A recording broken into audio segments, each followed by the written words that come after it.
Italian developer Storm in a Teacup's fifth effort, Steel Seed, had a lot to live up to.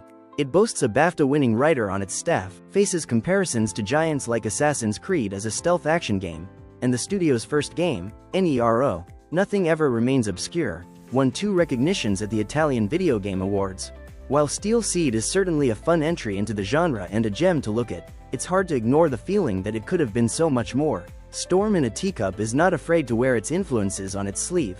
Its last game, Close to the Sun, bore heavy resemblances to BioShock, and Steel Seed is a similar story. The gameplay feels reminiscent of other stealth titles like Dishonored, with a heavy dose of Uncharted-like climbing and cinematic running sequences. Steel Seed never feels like it's copying these titles, so it comes across as more of an homage than a clone, which is nice to see, considering how hard that balance can be to strike.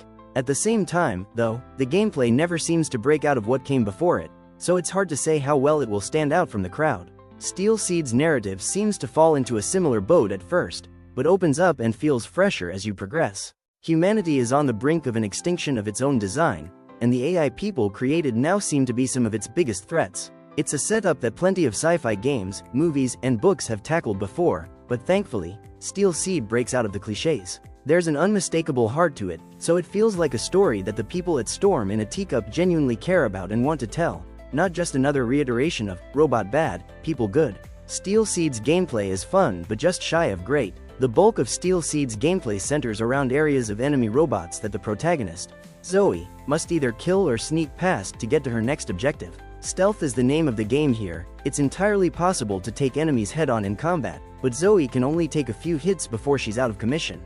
This difficulty pushes players toward doing things quietly, which requires careful planning and precise timing to avoid getting caught.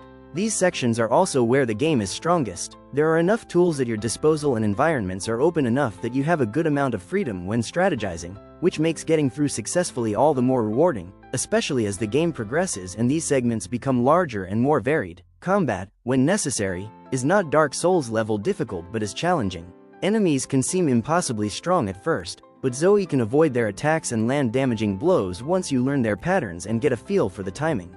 Because doing the right thing at the right time is so crucial, nailing a perfect dodge or taking down a stronger foe without suffering a hit feels great. There are plenty of upgrades to unlock through 3 skill trees, 2, which offer new attacks, stealth options, or tools to help keep both stealth and combat fresh. KOBY gives the gameplay some needed uniqueness. While Steel Seed's stealth and combat are well executed and engaging, much of it fails to stand out as particularly innovative. The fights don't feel all that different from other action RPGs, and many of the stealth elements, while fun, don't offer much that players likely haven't already experienced from Assassin's Creed, the Arkham series, and their ilk. One notable exception is Zoe's robot companion, KOBY. ES Digital Games brand manager Ilya Svanidze described KOBY as an emotional anchor for Zoe, and many players will develop a connection with the lovable robot as they dive into Steel Seed. That relationship is stronger because of how crucial KOBY is in terms of gameplay. On top of playing a big role in the game's story, he's one of Steel Seed's more original twists on its familiar formula. He can scan upcoming areas to mark enemies, lay down traps, distract foes away from Zoe, and even provide some extra firepower in a fight. How much you rely on him is largely up to you, but the more you use him, the more varied and unique the gameplay becomes. Without KOBY, stealth and combat may feel mundane after a while. However, it's hard to get far into the game without experimenting with different ways to take advantage of his abilities, which gives Steel Seed a needed dose of originality and variety in its gameplay. Steel Seed's parkour leaves something to be desired. Storm in a Teacup has called Steel Seed a blend of stealth, action, and parkour, but this third category is one of the game's weakest points. Much of the parkour consists of jumping between highlighted points that tell players where they can hold onto. Unfortunately, that also means that any surface that isn't highlighted is not a climbable object. While some areas offer more freedom than others, most of the objects around Zoe are merely visual, which makes it feel like the game never takes full advantage of its parkour mechanics. Climbing, jumping between objects, and grabbing hold of ziplines are all fairly slow and clunky, too. At times, Steel Seed is unforgiving when it comes to how precise you need to be when latching onto something or reaching a ledge at the end of a parkour sequence. It feels much smoother with a controller than with a keyboard and mouse, but even still, the slow actions and camera motions during these moments make them more frustrating than exciting. These limitations are most evident during the game's cinematic escape sequences. At several points throughout the story, Zoe will need to run and jump her way out of a sticky situation, and it's clear these are meant to feel like playable movie scenes.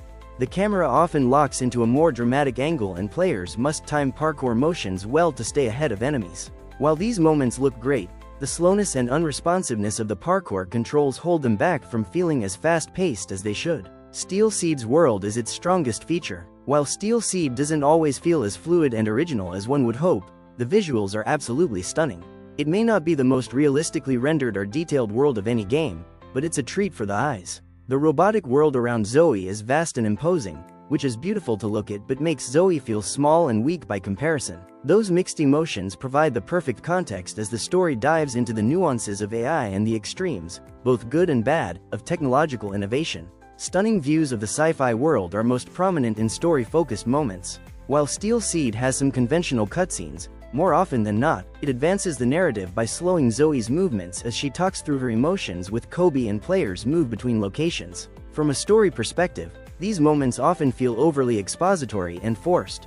KOBY only communicates in R2-D2-esque beeps, so it largely feels like Zoe is just talking to herself about what she thinks of a situation. It undercuts some of the impact the narrative could have had, but the gorgeous surroundings make up for it a little. If nothing else, these moments are a visual feast, so the interruption to gameplay is not as irritating as it could be. Steel Seed's environments do a far better job at world-building than any of the conversations between characters, but their relative strength is a weakness for the game as a whole. The unnatural dialogue feels all the weaker in light of how well the visuals match the story's tone and themes. It's also disappointing to see such a massive, beautiful world and not be able to climb more of it and explore it in depth. Therein lies the biggest issue with Steel Seed. It shows moments of greatness but largely holds itself back. Steel Seed has great ideas but doesn't deliver on their full potential. Overall, the core ideas behind Steel Seed's story and gameplay are solid and could have been something truly special, but it holds itself back in the execution.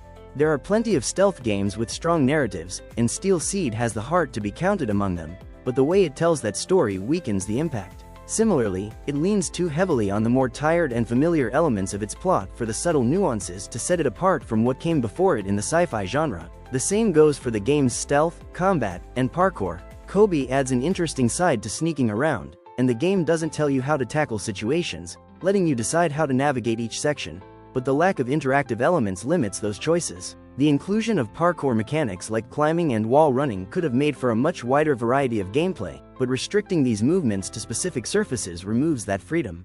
Those limits likewise narrow the scope of available options in combat, which otherwise could have forced players to think creatively about how to defeat stronger enemies instead of making it mostly a matter of timing. When Steel Seed is at its best, it's a blast. Unfortunately, its best moments mostly end up emphasizing what could have been, making the weaker points that much more disappointing. It's not a bad game by any stretch, it's easy to get sucked into and, for the most part, is enjoyable to play. However, it doesn't do enough to stand out from the similar titles that came before it. As much fun as it can be at times, it falls short of being something truly memorable. My rating for Steel Seed is 6 out of 10.